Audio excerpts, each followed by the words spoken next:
House of Representatives resolution urges federal government to fish out ghost workers, advocates improved welfare for teachers. House moves to investigate alleged abuse of powers by Bureau for Public Procurement. And House pushes for new living wage as 63rd Independence Anniversary gift to Nigerian workers. Happy Independence Nigeria, still very much in order as members advocate new living wage for workers. Thank you for joining us on You and Your Reps on the NTA. I am Victor Azu. Welcome.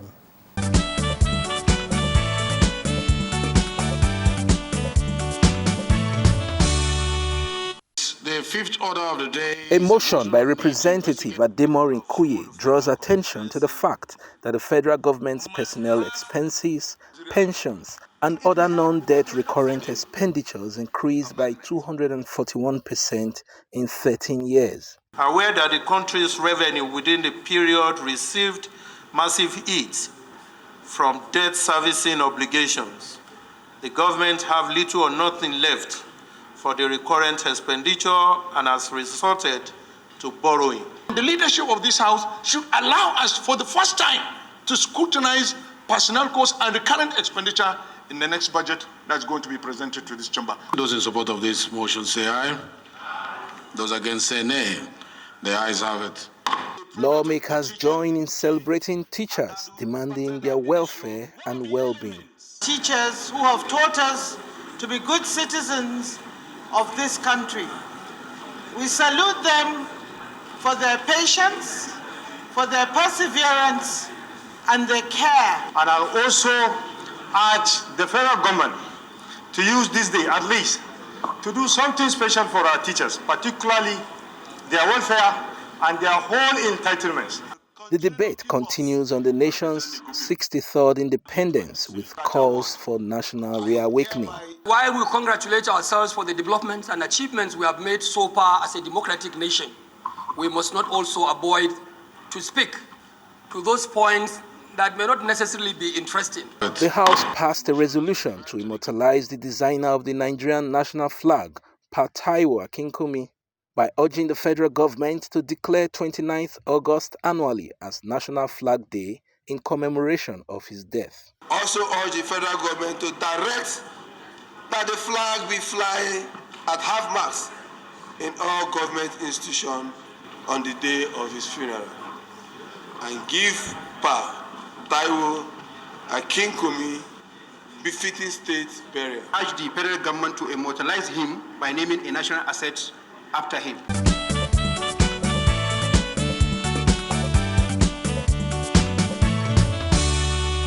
The House of Representatives also passed a resolution to investigate alleged abuse of powers by the Bureau for Public Procurement.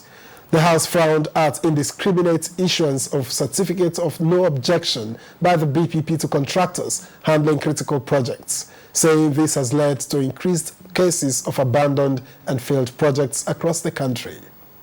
A motion by Representative Peter Akbanke indicates that arbitrary grant of certificate of no objection to contractors without the mandatory post-procurement audit of their contract performance amounts to violation of sections of the Public Procurement Act. Worried that if urgent steps are not taken to investigate the allegations and address any proven infractions, the Bureau of Public Procurement is likely to transform itself from a regulator to a disruptor and eventually endanger the entire public procurement process. The House resolves to mandate the Committee on Public Procurement to investigate the above allegations and report back within 6 weeks for further legislative action. Sequel to two separate motions, the House also resolved to investigate environmental devastation in oil-producing communities in the Niger Delta region. It's the basic responsibility of the companies that establish that platforms to decommission that platforms and clear everything to avoid environmental hazard, not federal government or state government or local government responsibility to do that. To urge the Niger Delta Commission to protect and secure the aquatic and terrestrial habitat of host communities in the Niger Delta region. After a robust debate, the House rejected a motion seeking to grant a license to the Niger State government as a mineral buying center due to the presence of minerals in the state. By our laws, all minerals beneath and above the surface of the territory of Nigeria belong to the federal government. Conditions for registration and grant of license. It's not within our powers. Did Niger State make any effort to apply for a buying license and it was denied? If we take this motion, what it means is that we will be making law for Niger State. And I think that is the exclusive preserve of the Niger State House of Assembly. I'll step down this motion at this time and consult with my state governor. 25 bills passed first reading, including the National Vocation Center Establishment Bill 2023, while several infrastructure motions were referred to relevant standing committees for action.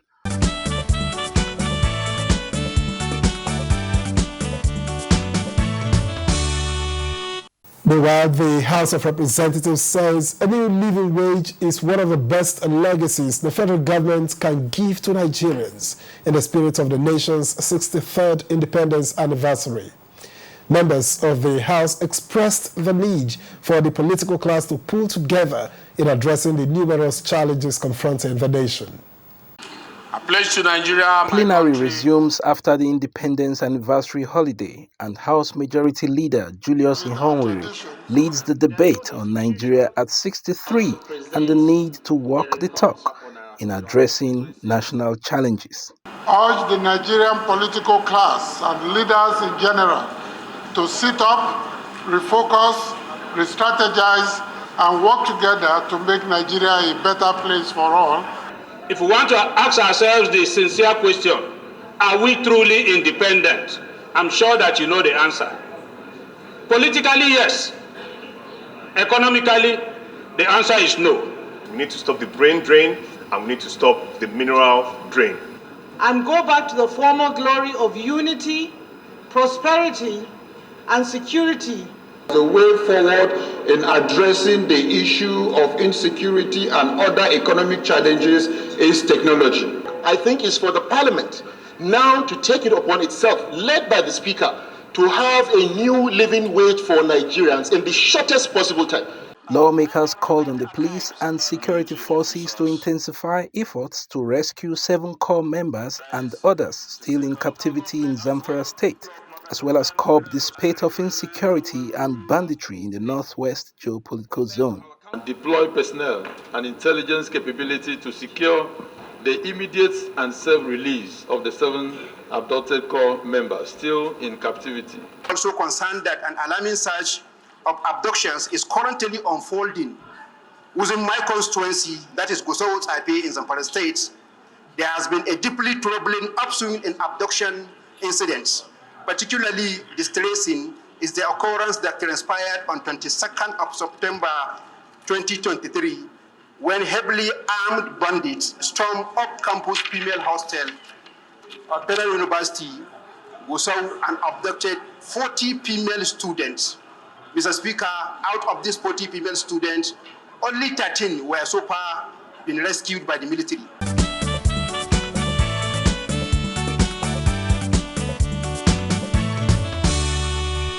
In furtherance of that show of support for Nigerian workers, you and your reps engaged the member representing Nkwere, Wangele, Isu Njaba Federal Constituency of Imo State, Ugonna Ozuruigbo on subsidy removal and the federal government's agreement with organized labor.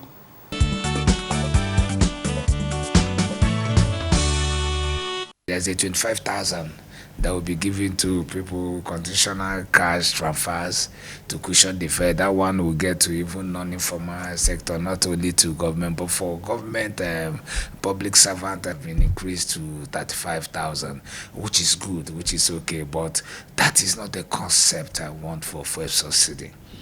Fuel subsidy, I believe that when Nigeria is spending trillions on fuel subsidy, I believe that money that will be saved for fuel subsidy will help to touch some things that are actually part of the causes of our underdevelopment or issues that I feel. I felt that coming from a layman aspect that the money that will be saved from fuel subsidy will go to visit our refineries.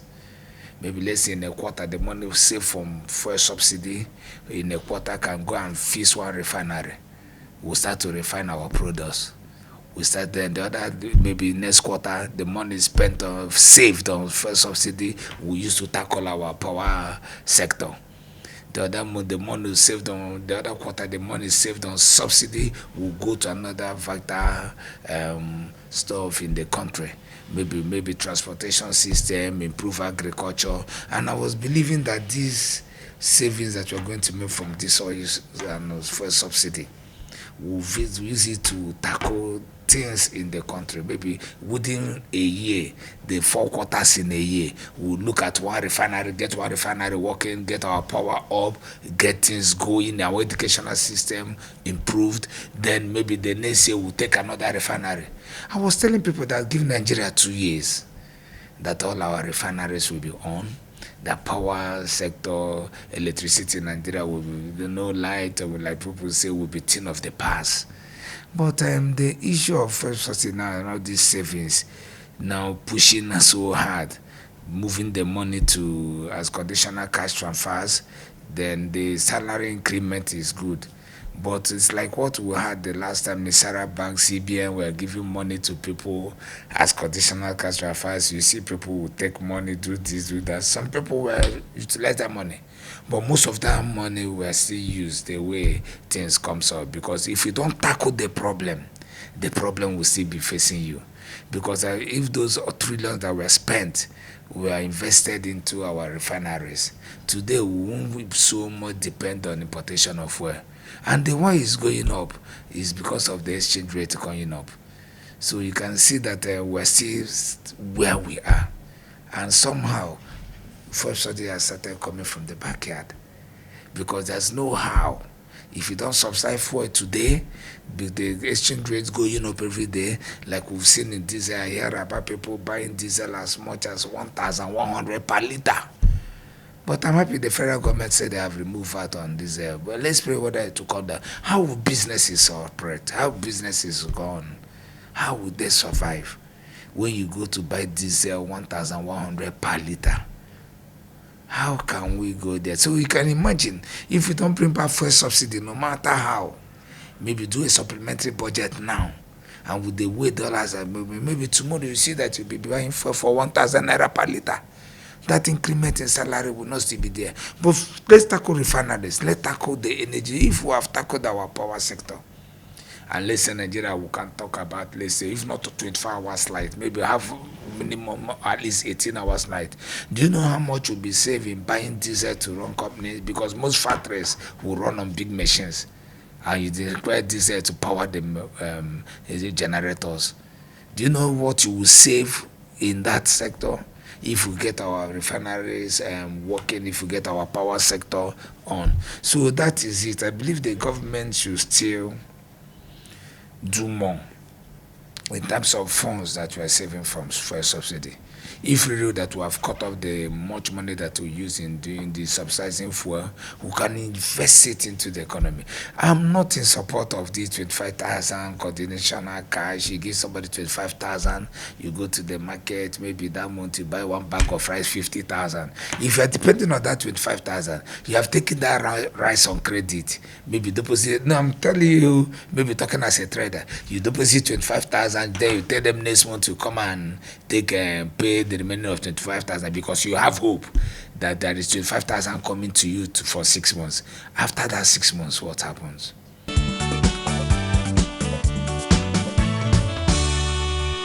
Agreement, they say it's agreement. And like I told you, the man I know that is in charge of government team is our former speaker, the Right Honorable Benjamin. And I know he's a man of his words. Even here when he was the speaker, he's always on the side of the people. I remember his role during the NSAS when he threatened the government that he won't sign any budget that don't carry and implement it that will alleviate the sufferings of people that engage in NSAS and what causes it. He has been somebody that has been on the side of the people. So has been a parliamentarian for more than 20 years. I think he has what it takes. And I should advise the government, let them not go to agree on things that they cannot do because of pressure. If you know those things that are achievable, let them have that agreement. And let people know that, look, this is what we have agreed. Because the previous governments, you will see that they always have agreement with Labour. That Labour will come out after 1 month, say that they did not honor the agreement. I work for a boss that don't honor agreement. They will go and do stickers. But this time around, I agree with Labour in what we can do. This is not only in Nigeria that is having difficulties and challenges. All these economic challenges is a global thing. We have all these challenges everywhere, even in the most developed countries of America, Europe, UK, United Kingdom. They have issues. I'm telling you the gospel truth. But do we always depend on oil, crude? Must we always depend on it? Nigeria is a country that is blessed.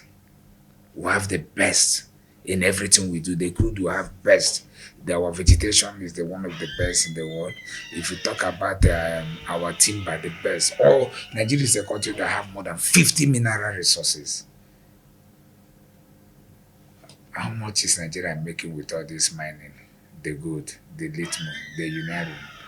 Are they coming on board to help the petroleum sector? We always depend on crude oil all the time in this country. Why the issue of illegal minings and all that stuff? The government have a lot. To that plenary, we were discussing about independence. The government have a lot to do. For that saying, let the labor of our hero pass not to be in vain. I will tell you the truth. As a legislator, I lie not. I represent my people, more than 300,000 constituents in my federal constituency. We are fed as a government, and we pray that this government will start, have a new beginning for Nigeria.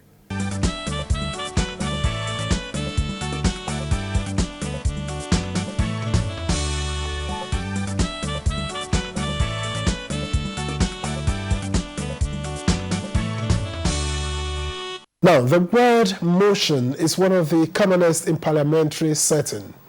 Motion this, motion that. Anyway, let's get Chair of the House Committee on Rules and Business, Francis Wyver, to break it down.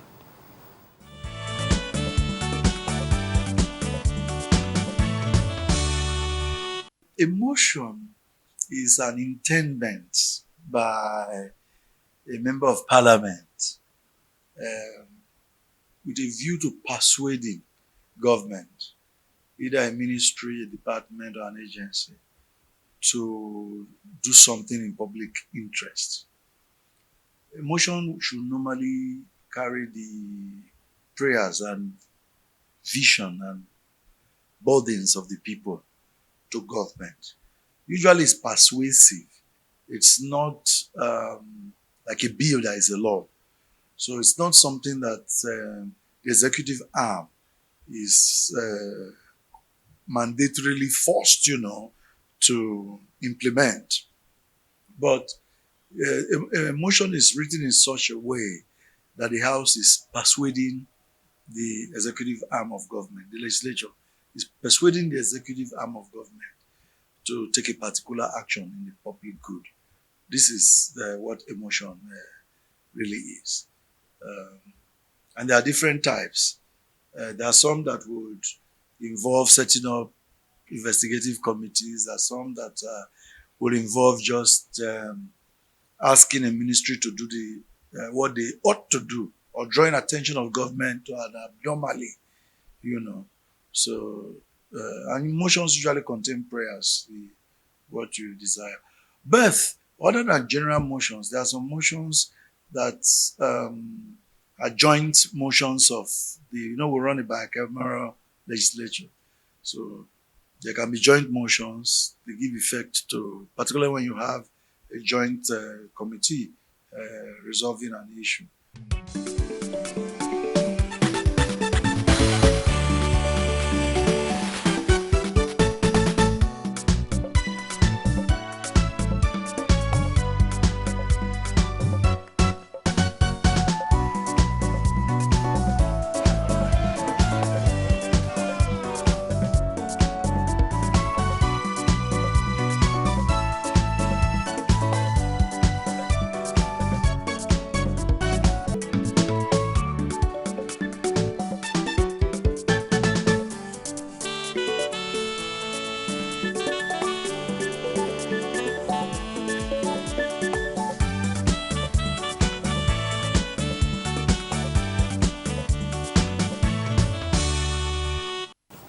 This week on You and Your Reps, the committee segment takes a look at university education.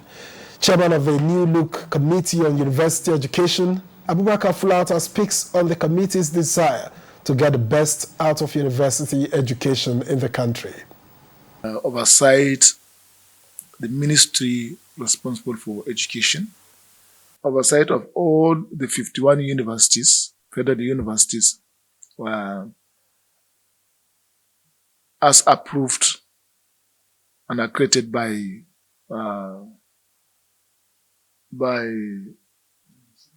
National Universities Commission, oversight of the NUC also, the National Universities Commission, oversight of other inter-university exchange institutions like Ambayas, like the French College in Badagry. These are the areas of my mandate.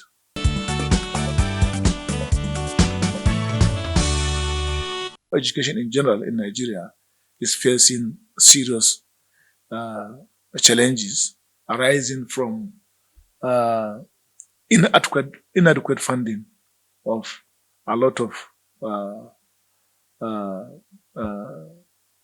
areas as it relates to the staff, funds for salaries, funds for research, funds for publication, funds for infrastructure. That one I agree. And it is my responsibility and that of the committee to interface with all stakeholders with a view to finding, one, knowing exactly what are the problems. And secondly, how do we go about solving the problems? It's not finance alone.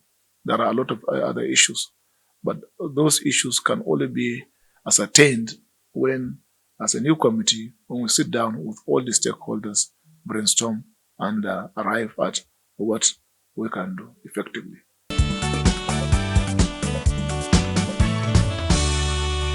It's a matter of give and take. The committee is ready to interface with ASU with a view to, yes, what is their final stand?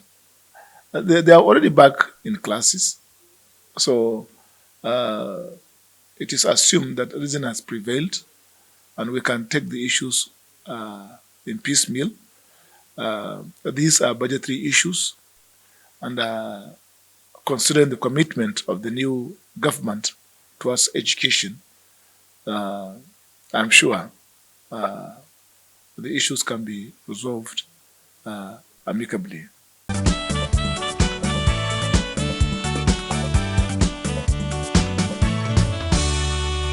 We also spoke with Deputy Chair of the House Committee on Special Duties, Canis Moore Wachuku, to get a sense of the committee's mandate. We oversees what is happening in SGF's office. Border communities, of course, Villa. So these are the core mandates. Then we used to oversee things that are happening regarding ecological funds. But currently, it has been removed. So, but we will still work with what we have. I will try our best to make sure that we've done something that Nigerians will be happy with.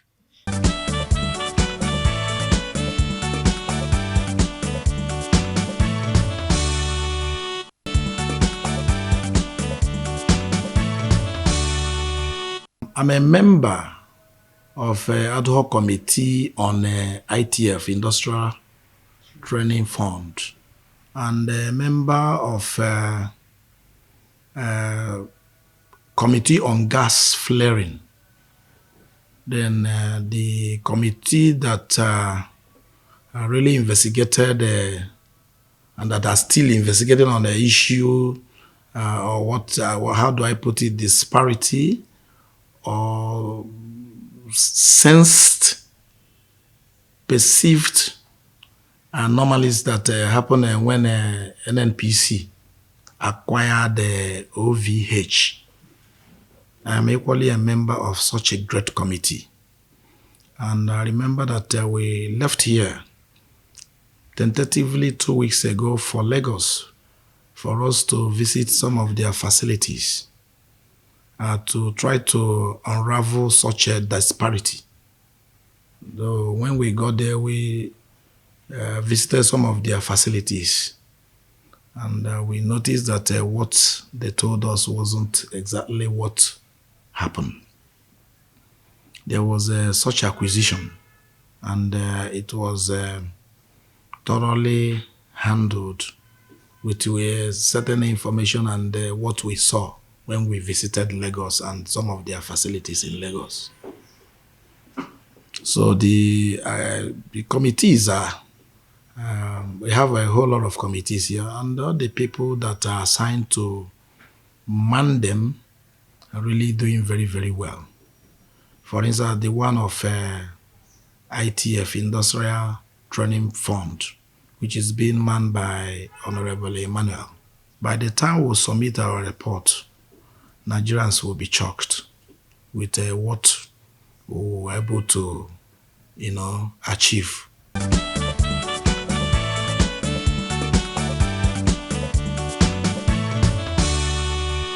That's been you and your reps. We thank you for spending your time with us. I am Victor. I'll see you next time.